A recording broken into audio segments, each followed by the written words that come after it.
Hello friends, ಎಲ್ರಿಗೂ ನಮಸ್ಕಾರ. Welcome to my study strategy YouTube channel. So ಒಂದು just information ಕೊಡೋದಿತ್ತು.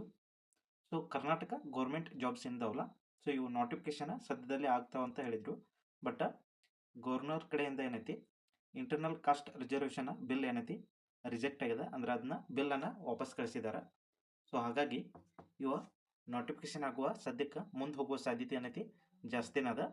ಸೊ ಇಲ್ಲಿ ನೋಡ್ಬೋದು ನೀವು, ಮಸೂದೆ ವಾಪಸ್ ಹಿನ್ನೆಲೆಯಲ್ಲಿ ನೇಮಕಾತಿ ಮೇಲೆ ಕರಿನೇಳು ಅಂತ ಹೇಳಲಾಗ್ತದೆ. ನೆಕ್ಸ್ಟ್ ಈಗ ರಾಜ್ಯದಲ್ಲಿ ನೋಡೋದಾದ್ರೆ ಟೋಟಲ್ 2,73,000 ಸರ್ಕಾರಿ ಹುದ್ದೆಗಳು ಇಲ್ಲಿ ಖಾಲಿದವು. ಬಟ್ ಇವರ ಬೇಗನೆ ಏನೈತಿ ನೋಟಿಫಿಕೇಶನ್ ಮಾಡಿ ತುಂಬ್ಕೋರಾಗಿದ್ದಾರೆ.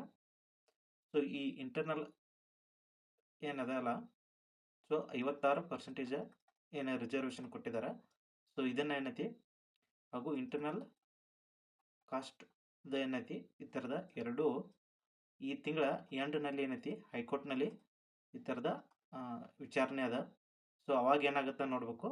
ಇದಕ್ಕೆ ಅಪ್ರೂವ್ ಕೊಟ್ಟಾರ ಅಂದ್ರೆ ಏನೈತಿ ಬೇಗನೆ ನೋಟಿಫಿಕೇಶನ್ ಆಗಿ ಎಕ್ಸಾಮ್ಗಳು ನಡೀತಾವೆ. ಹಾಗೇನೈತಿ ಇಷ್ಟರ ಒಳಗಾಗಿ ಏನೈತಿ ಗವರ್ನರ್ಗೆ ಮತ್ತು ಹೊಳ್ಳಿ ಇದ್ದರ ಇಂಟರ್ನಲ್ ಕಾಸ್ಟ್ ರಿಸರ್ವೇಷನನ್ನು ಮಾಡ್ರಿ ಅನ್ನೋ ಸಲುವಾಗಿ ಮಸೂದೆ ಏನೈತಿ ಅವರು ಅಂಗೀಕಾರ ಮಾಡಬೇಕು.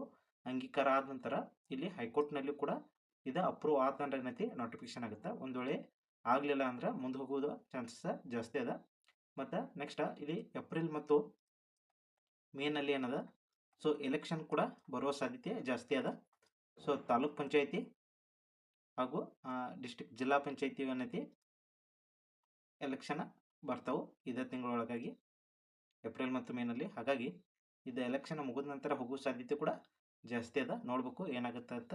ಸೊ ಇದು ನಿಮ್ಗೆ ಇನ್ಫಾರ್ಮೇಷನ್ ಗೊತ್ತಿರಲಿ ಅನ್ನೋ ಸಲುವಾಗಿ ಹೇಳಿದನು. So thank you so much.